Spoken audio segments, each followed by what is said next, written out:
बता दिया final test, ये बहुत इंपॉर्टेंट है ये भी। अभी इसमें सभी इंपॉर्टेंट ही है तो अब मैं आ गया बैलेंस शीट पे, आ गए। अब देखो मैंने यहाँ पे आपको दो चीज़ों का ध्यान रखना है। पहला, अगर यहाँ पे अमाउंट पॉजिटिव है तो आपको भरना है, और निगेटिव है तो रिफंड है। अच्छा, टेबल कायम हर सॉफ्टवेयर में,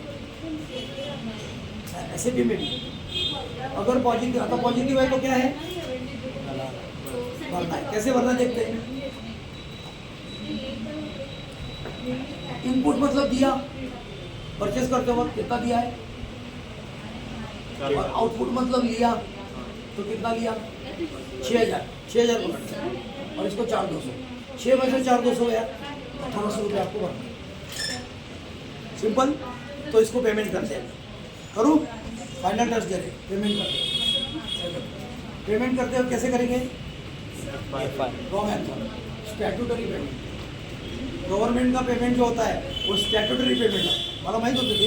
आ गए, ये तो क्या लिखा है, आप डायरेक्ट पेमेंट नहीं कर सकते। देखो रूल ऐसा था, अब याद करो वो वीडियो, 40,500 आपको भरा था और 42,000 लिया था, तो दोनों ने भी दोनों टैक्स भरा था, यूजर भी दोनों भरते। मतलब तुम्हाला 4,200 आपको भरणे का इनसे लिया था आणि तुम्ही 6,000 यांच्यावरून घेतलेला, त्यामुळे तुम्हाला 6 पण भरायचे। आता भरलेले 6 आणि घेतलेले वरती मॅच होणार आणि तुमचे 4,900 रिफंड येणार, असं आहे ना। तो आपको क्या करना है, अभी दोनों भरना है। तो दोनों भरना कैसे, तो बघा, अब ध्यान रखो, मैं एक ही बार बताता हूँ किसको समझ आ रहा है। स्टैट्यूटरी एडजस्टमेंट, बाद में पेमेंट, डायरेक्ट पेमेंट नहीं होता है, इसको डायरेक्ट पेमेंट कर ही नहीं सकते आप। हम सगळ्यात महत्त्वाचा single entry mode, double entry mode नहीं, नो डेबिट नो क्रेडिट, और टैक्सेशन में सिंगल एंट्री मोड। तो आपको देखो क्या करना है, यहाँ पे पहले जाना है स्टैट्यूटरी एडजस्टमेंट जाना है, और पहले जो इनपुट था 4200 इनपुट और आउटपुट था 6,000, मतलब 3,000, उसको एडजस्टमेंट करना है। हेलो, जीएसटी का एडजस्टमेंट है। अब जीएसटी के अंदर 6 एडजस्टमेंट होते हैं, तो मैं पहले बता देता हूँ। मला फक्त सांगा, इधर बाद में देखना, लिया कितना 6, दिया कितना 4200। तो टैक्स लाइबिलिटी सादिक का कम करना है कि बढ़ाना है, कम करना है, डिक्रीज। अब उल्टा जाओ, दिया 6, लिया, धंदा कमी झाला 4200, तो ये समझ में आना चाहिए आपल्याला काय करायचं। इसको बोलते हैं फाइनल टच। ये फाइनल टच देने का चल रहा है मंथ एंड का, ऐसे 12 महीने में 12 एक फॉर्म का, ऐसे 2-3 फॉर्म रहेगा तो 36 बार, इसके लिए अकाउंटेंट लगता है। आ रहे समझ में। चलो अभी मेरे को क्या करना है, डिक्रीज करना है, ये डिक्रीज करना है, और इंक्रीज करना है ना, भरायचं आहे। तुम्ही 4200 दिलेले, 6,000 घेतलं आहे, इन्क्रीज करा।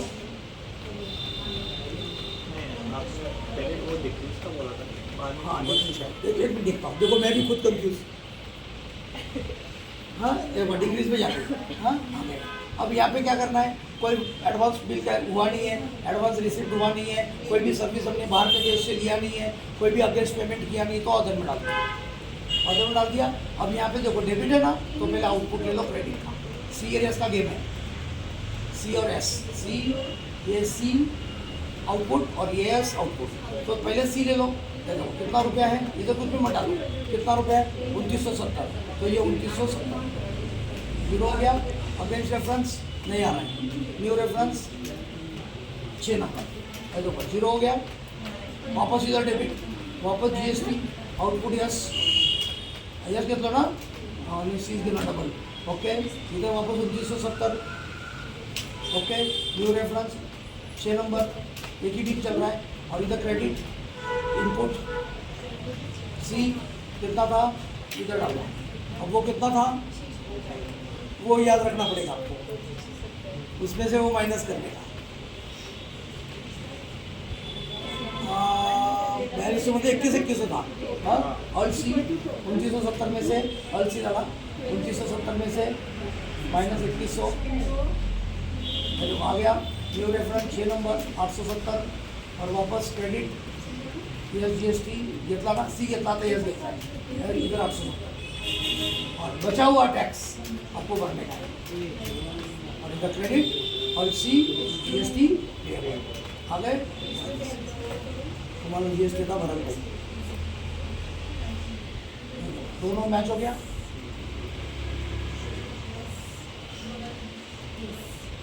तुमका जी एस टी पेबल लगेगा पता। अब अगर इंक्रीज लेते हैं तो देखता हूँ मैं, और इंक्रीज लेके देखता हूँ G S T increase others तो यहाँ debit input C G S T बराबर इंक्रीज लेना है, पहले 2100 जीरो करो, जीरो हो गया 2100 जीरो हो गया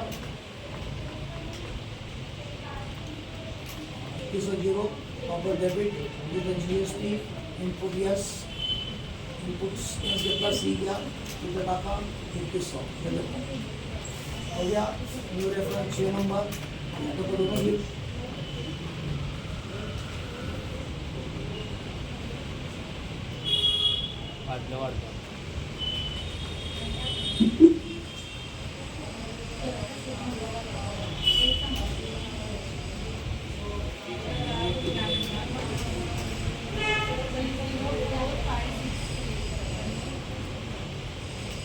ते झिरो व्हायला पाहिजे बघा, पाठीमागचं झिरो झालं ना, हां बस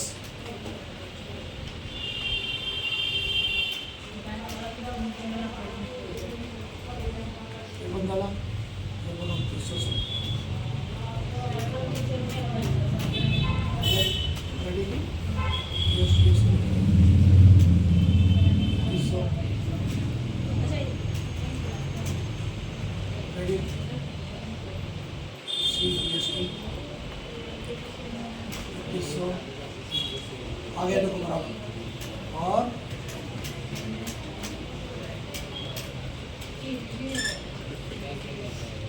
समझ में आया, मैं एंट्री पास करता हूँ, इसको एक बार डिलीट करता हूँ, देखो बी अभी इधर क्या आ गया, आता ये नहीं चला तो एंट्री एक्सेप्ट होते हैं, तो यहाँ पे डिलीट यस, तो आपको लिखना है यहाँ पे पुन्हा तो द्यायला सप्लायर 1 बरोबर, पार्टी डिटेल्स सगळं टाकायचं, हे पार्टी डिटेल माहिती पाहिजे नंतर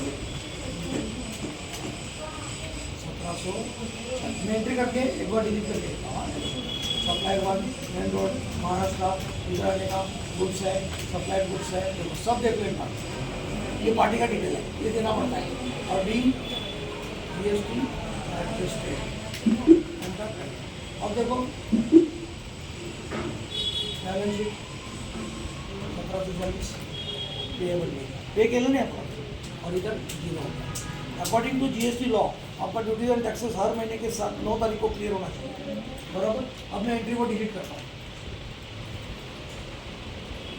डिलीट किया बराबर।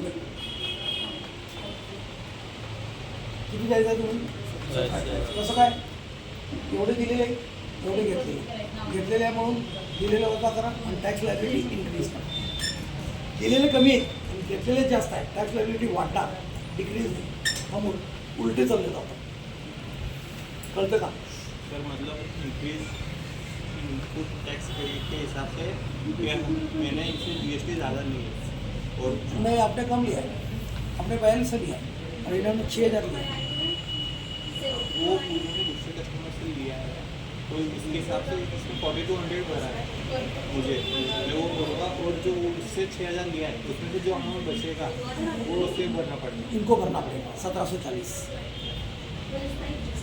याला ॲडमिशन मिळतो 106 एंट्री फुकट वाटाले तो